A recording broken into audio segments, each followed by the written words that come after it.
Hello, Radhe Radhe, नमस्कार दोस्तों। Welcome back to my YouTube channel. आप सभी का अपने यूट्यूब चैनल में बहुत बहुत स्वागत है दोस्तों। तो ये हैं आपके इंपॉर्टेंट क्वेश्चन हिंदी के, जो कि एग्जाम के लिए रहने वाले हैं बहुत ही महत्वपूर्ण। ठीक है दोस्तों, तो चलते हैं आपके पहले नंबर सवाल पे। पहला नंबर सवाल हमारा ये कह रहा है, कंठ कंठे अल्प प्राण व्यंजन वर्ण कौन सा है। कंठे अल्प प्राण व्यंजन वर्ण कौन सा है दोस्तों।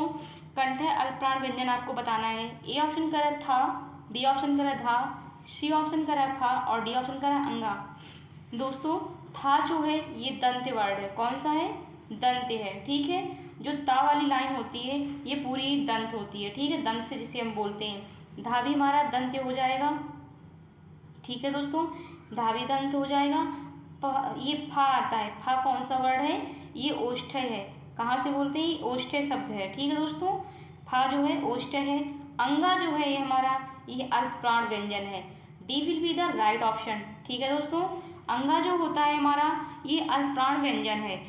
पहला, तीसरा और पांचवा ये जो दोस्तों होते हैं ये हमारे कौन से होते हैं? ये अल्प प्राण होते हैं। ठीक है दोस्तों, और जो अगर आपसे पूछा जाए क्वेश्चन कि महाप्राण व्यंजन कौन से हैं, महाप्राण पूछ दिया जाए दोस्तों, तो महाप्राण जो हमारे होते हैं वो दूसरा और चौथा होता है। ठीक है दोस्तों, चलते हैं आपके दूसरे नंबर सवाल पे।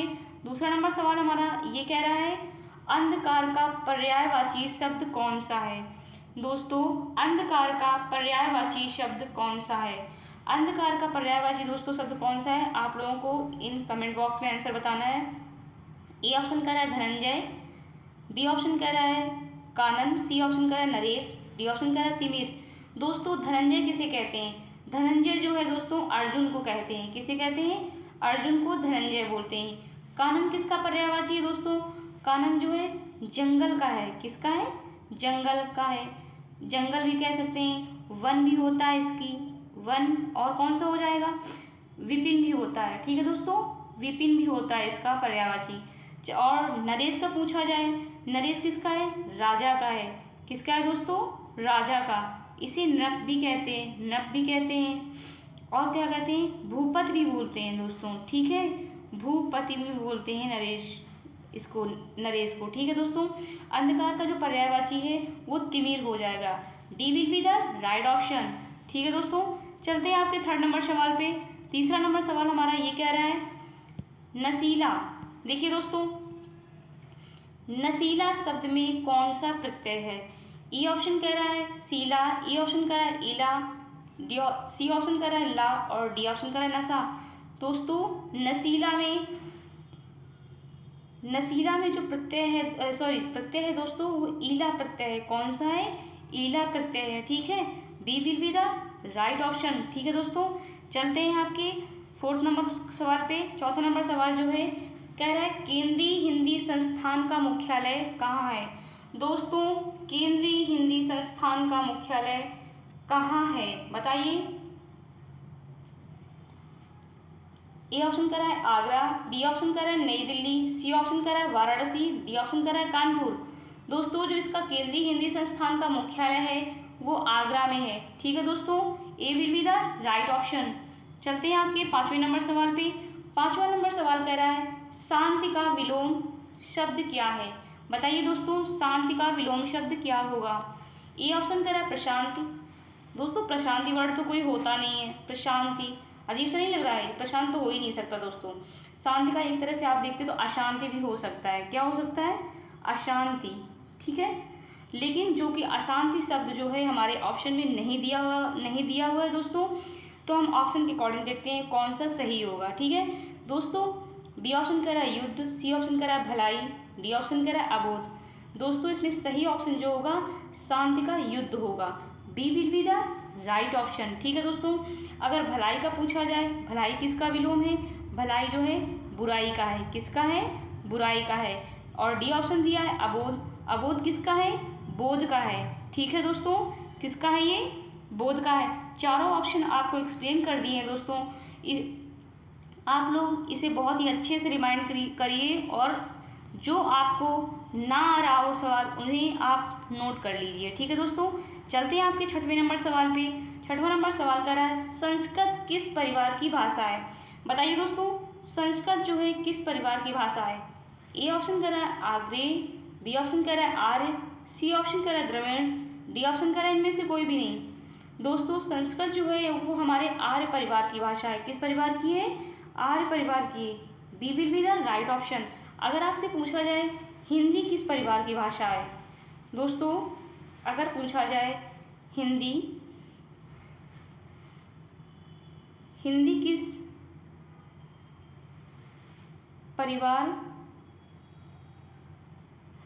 परिवार की भाषा है, तो आप इसे क्या बताएंगे दोस्तों? हिंदी किस परिवार की भाषा है? दोस्तों हिंदी जो है वो भारोपी परिवार की है। किसकी है? भारोपी परिवार की है। ठीक है दोस्तों, हिंदी जो है भारोपी परिवार की भाषा है।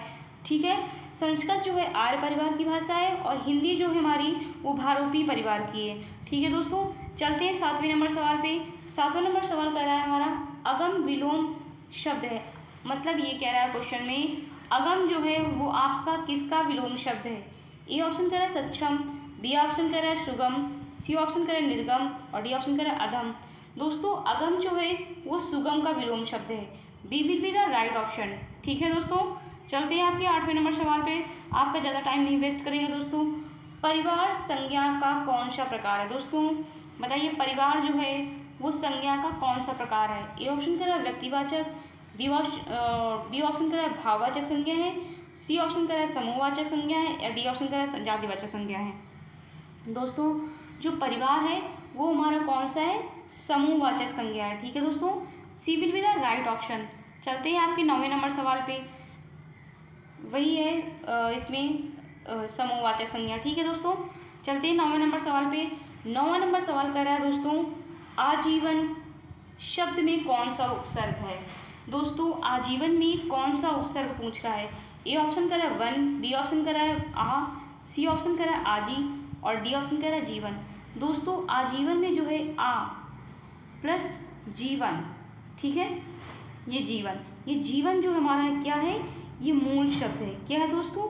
ये मूल शब्द है। ठीक है, जीवन जो है मूल शब्द हो गया और ये हमारा क्या बचा? बड़ा। ये हमारा क्या हो गया? उपसर्ग हो गया। ठीक है दोस्तों, अब आप ऑप्शन के अकॉर्डिंग बताइए इसमें उपसर्ग क्या होगा? दोस्तों बड़ा आ जब उपसर्ग दिया है तो बड़ा आ ही होगा। ठीक है दोस्तों, B will be the right option. चलते हैं आपके 10वें नंबर सवाल पे। 10वां नंबर सवाल कह रहा है अंडर डेवलप्ड का हिंदी पर्याय क्या है? देखिए दोस्तों ये जो अंडर डेवलप्ड जो इंग्लिश का वर्ड दिया गया है उसका हिंदी मतलब पूछ रहा है। आपके एग्ज़ाम में इस तरह के भी सवाल आते हैं जो क्वेश्चन इंग्लिश में होंगे उसकी मीनिंग्स दी हुई होगी और पूछा जाएगा उसका हिंदी क्या होता है। ठीक है दोस्तों, तो बताइए अंडर डेवलप्ड का हिंदी पर्याय क्या होगा? ए ऑप्शन कह रहा है विवादास्पद, बी ऑप्शन कह रहा है अल्पविकसित, सी ऑप्शन कह रहा है पिछड़ापन और डी ऑप्शन कह रहा है अतिविशिष्ट। दोस्तों अंडर डेवलप्ड का मतलब होता है अल्पविकसित। क्या होता है? अल्पविकसित। B will be the right option. चलते हैं आपके 11 नंबर सवाल पे। 11 नंबर सवाल कह रहा है हमारा व्याघ्र शब्द का तद्भव रूप क्या है? तद्भव हिंदी का शब्द। दोस्तों टाइम मत वेस्ट करिएगा, बताइए। ए ऑप्शन कह रहा है बाट, बी ऑप्शन कह रहा है बुरा और सी ऑप्शन कह रहा है बाघ, सी ऑप्शन कह रहा है बाग। ये बाग है दोस्तों जो इसे गार्डन बोलते हो, बगीचा वाला बाग है ये। ठीक है दोस्तों, इसे बगीचा वाला बाग और इसका व्याघ्र का अर्थ होता है बाघ। C will be the right option. ठीक है, क्या होगा? व्याघ्र का अर्थ होता है बाघ। ठीक है, बाघ होगा दोस्तों। चलते हैं आपके 12 नंबर सवाल पे। 12 नंबर सवाल हमारा ये कह रहा है दोस्तों कौन सा शब्द क्षेत्र शब्द का अर्थ नहीं है? दोस्तों क्षेत्र का अर्थ नहीं है दोस्तों, बताइए। ए ऑप्शन कह रहा है तीर्थ, बी ऑप्शन कह रहा है वीर और सी ऑप्शन कह रहा है शरीर, डी ऑप्शन कह रहा है प्रकृति। दोस्तों क्षेत्र शब्द का जो अर्थ नहीं है वो वीर नहीं है। B will be the right option. ठीक है दोस्तों, चलते हैं 13 नंबर सवाल पे।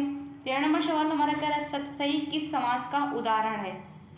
दोस्तों सतसई किस समास का उदाहरण पूछ रहा है? ए ऑप्शन कह रहा है तत्पुरुष, बी ऑप्शन कह रहा है कर्मधारय, सी ऑप्शन कह रहा है द्वंद्व समास और डी ऑप्शन कह रहा है द्विगु समास। दोस्तों जो शब्द संख्यावाची होते हैं, संख्यावाची, ठीक है दोस्तों, संख्यावाची शब्दों को हम क्या कहते हैं? संख्यावाची शब्दों को द्विगु समास कहते हैं। ठीक है, जिसमें संख्यावाची शब्द हों उन्हें संख्यावाची शब्दों को द्विग समास कहते हैं, ठीक है, वो द्विग समास होते हैं। संख्यावाची शब्द को द्विग समास कहते हैं, ठीक है दोस्तों। वो कौन से शब्द होते हैं? वो द्विग समास। जैसे सही मतलब 7 संख्या दी जा रही है इसमें, तो ये द्विग समास होगा, ठीक है दोस्तों। D will be the right option. चलते हैं 14 नंबर सवाल में। 14 नंबर सवाल हमारा कह रहा है हिंदी साहित्य के इतिहास के किस काल को वीर गाथा काल भी कहा गया है? हिंदी साहित्य के इतिहास के किस काल को वीर गाथा काल भी कहा गया है? दोस्तों ए ऑप्शन कर रहा है आदिकाल, बी ऑप्शन कर रहा है भक्त काल, सी ऑप्शन कर रहा है रीतकाल, डी ऑप्शन कर रहा है आधुनिक काल। दोस्तों हिंदी साहित्य के इतिहास के काल को क्या कहा गया है? वीर गाथा काल कहा गया है। A will be the right option. चलते हैं आपके 15 नंबर सवाल पे। 15 नंबर सवाल हमारा ये कह रहा है जिन भाववाचक संज्ञाओं के अंत में हट होता है उनका लिंग होता है। दोस्तों जिन भाववाचक संज्ञाओं के अंत में हट होता है उनका लिंग पूछ रहा है। वो ए ऑप्शन कर रहा है पुल्लिंग होगा, सी ऑप्शन कर रहा है स्त्रीलिंग, बी ऑप्शन कर रहा है स्त्रीलिंग और सी ऑप्शन आपको कह रहा है उभयलिंग, ठीक है दोस्तों। और डी ऑप्शन कर रहा है इनमें से कोई भी नहीं। दोस्तों ये कौन सा लिंग होगा? स्त्रीलिंग होगा। B will be the right option. जैसे एग्जाम्पल समझ लो आप लोग, जैसे कैसे समझेंगे हम इसे? जैसे बोल दिया जाए एक शब्द घबराहट, घबराहट, तो इसमें आहट नहीं, आहट है, हट है ना लास्ट में। जैसे घबराहट हो रही है तो हो रही है, तो ये स्त्रीलिंग है, ठीक है दोस्तों। चलते हैं आपके 15 नंबर सवाल पे। 15 नंबर वही है, हट वाला स्त्रीलिंग ही होगा इसमें। चलते हैं आपके 16 नंबर सवाल पे। 16 नंबर कह रहा है हवन में जलाने वाली लकड़ी के लिए एक शब्द है। जो हवन में जलाने वाली लकड़ी होती है दोस्तों, उसके लिए हम एक शब्द क्या बोलेंगे? ए ऑप्शन कर रहा है अग्नि, बी ऑप्शन कर रहा है वन कास्ट, सी ऑप्शन कर रहा है समिधा, डी ऑप्शन कर रहा है शुष्क कास्ट। दोस्तों उसे समिधा कहेंगे। C will be the right option. क्या कहेंगे? समिधा, ठीक है दोस्तों। हवन में जलाने वाली लकड़ी को क्या कहते हैं? समिधा कहते हैं। चलते हैं आपके 17 नंबर सवाल पे। 17 नंबर सवाल कह रहा है राम थोड़ी सी मिठाई खाओ। थोड़ी सी जो पूछ रहा है किस प्रकार का क्रिया विशेषण है? थोड़ी सी किस प्रकार का क्रिया विशेषण है? ए ऑप्शन करा स्थानवाचक, बी ऑप्शन करा परिमाणवाचक और सी ऑप्शन करा कालवाचक, डी ऑप्शन करा इनमें से कोई भी नहीं। दोस्तों जो थोड़ी सी, कुछ, बहुत, इस तरह के जो शब्द आते हैं वो हमारे परिमाणवाचक क्रिया विशेषण होते हैं। कौन से होते हैं? परिमाणवाचक क्रिया विशेषण होते हैं। B will be the right option. अगर आपसे पूछा जाए स्थानवाचक क्या होते हैं? स्थानवाचक जिसमें स्थान के बारे में पूछा जाए या ऐसे वर्ड बोला जाए यहाँ वहाँ, ऐसे कहा जाए आपसे, वो यहाँ गया वहाँ गया, ठीक है, वहाँ ऐसे शब्द आ जाए, वो जो स्थान को प्रदर्शित करते हैं वहाँ पर स्थानवाचक क्रिया विशेषण होता है, ठीक है दोस्तों। कालवाचक में जिसमें समय को बताया जाए, जैसे कल, परसों, आज, ऐसे जो शब्द हों उन्हें हम क्या कहेंगे? स्थानवाचक क्रिया विशेषण कहेंगे, ठीक है दोस्तों। चलते हैं आपके 18 नंबर सवाल पे। 18 नंबर सवाल कह रहा है हमारा निम्न में योग रूढ़ शब्द है, बताइए योग रूढ़ शब्द कौन सा होगा? ए ऑप्शन कह रहा है पीला और बी ऑप्शन कह रहा है जलज, सी ऑप्शन कह रहा है पर, डी ऑप्शन कह रहा है दूध वाला। दोस्तों ये जो पीला है ये तो हमारा रूढ़ वर्ण है। रूढ़ मतलब होता है जो मतलब इन वर्णों को हम अलग करके भी कोई शब्द ना बना सकें, ठीक है, वो रूढ़ शब्द होते हैं, ठीक है। ये पीला रूढ़ शब्द है। अब ये देखिए जलज क्या है? जलज जो है किसे कहते हैं? कमल को कहते हैं। जलज क्या है? कमल को कहते हैं। जो तीसरे को प्रदर्शित करे उसे योग रूढ़ कहते हैं। इसमें B will be the right option. योग रूढ़ शब्द क्या है? जलज किसे कहेंगे दोस्तों? कमल को कहते हैं। कमल को कहते हैं पंकज। जलज जो है कमल को कहते हैं, तो वो क्या होगा? योग रूढ़ शब्द हो गया, ठीक है दोस्तों। और ये पर जो पूछ रहा है, ये पर जो कह रहा है ये भी हमारा क्या होगा? ये भी हमारा रूढ़ शब्द होगा, ठीक है दोस्तों, ये भी रूढ़ शब्द है। दूध वाला पूछा जाए, दूध वाला कैसा शब्द है? ये हमारा यौगिक शब्द है, ठीक है दोस्तों। कैसा शब्द है? ये यौगिक शब्द है। इसमें पूछा गया है योग रूढ़ शब्द क्या होगा? योग रूढ़ शब्द जो होगा दोस्तों जलज हो जाएगा, ठीक है। क्या हो जाएगा योग रूढ़ शब्द? जलज है। B will be the right option. चलते हैं आपके 19 नंबर सवाल पे। 19 नंबर सवाल हमारा ये कह रहा है बैलगाड़ी में समास है। बताइए दोस्तों बैलगाड़ी में कौन सा समास है? ए ऑप्शन कह रहा है द्वंद्व समास है, बी ऑप्शन कह रहा है तत्पुरुष, सी ऑप्शन कह रहा है अव्ययी भाव और डी ऑप्शन कह रहा है द्विग समास। दोस्तों बैलों के लिए गाड़ी, किसके लिए गाड़ी है? बैलों के लिए गाड़ी या बैल के लिए गाड़ी। बैलगाड़ी किसे कहेंगे? बैल के लिए गाड़ी। तो कौन सा समास आ जाएगा? ये आ जाएगा हमारा तत्पुरुष समास। ठीक है दोस्तों, B will be the right option. क्या आएगा? बैलों के लिए गाड़ी या बैल के लिए गाड़ी जो बोलेंगे आप। ठीक है, बैलों के लिए गाड़ी ये हो जाएगा तत्पुरुष समास के अंतर्गत। दोस्तों चलते हैं वीडियो के लास्ट क्वेश्चन में, जो कि रहने वाला है बहुत ही इंपॉर्टेंट आपके लिए। ये भी तो वही है, पहली बात तो 19 वाला ही आ रहा है तत्पुरुष समास। ये दोस्तों 19 नंबर है आपका। चलते हैं, ये रहा आपका लास्ट क्वेश्चन दोस्तों, 20वां, जिसका आपको आंसर कमेंट बॉक्स में जरूर से जरूर बताना है दोस्तों। कौन सा शब्द तत्सम है? बताइए दोस्तों, तत्सम पूछ रहा है, बताइए। ए ऑप्शन कर रहा है गाय, बी ऑप्शन कर रहा है घर, सी ऑप्शन कर रहा है क्षेत्र और डी ऑप्शन कर रहा है घोड़ा। दोस्तों गाय, घर, घोड़ा, क्षेत्र क्या है? तत्सम शब्द जो है वो क्षेत्र है। C will be the right option. ठीक है दोस्तों, क्षेत्र हो जाएगा। घोड़ा का तत्सम पूछा जाए तो घोड़ा का तत्सम होता है दोस्तों घोटक। क्या होता है? घोटक होता है। गाय का क्या हो जाएगा? गाय का गौ हो जाएगा। घर का क्या हो जाएगा दोस्तों? घर का गृह हो जाएगा तत्सम। ठीक है दोस्तों, घर का क्या हो जाएगा? गृह हो जाएगा तत्सम। ठीक है दोस्तों, ये रहा हमारे वीडियो का last question. Thanks for watching my video. Radhe Radhe and नमस्कार दोस्तों। All the best and take care.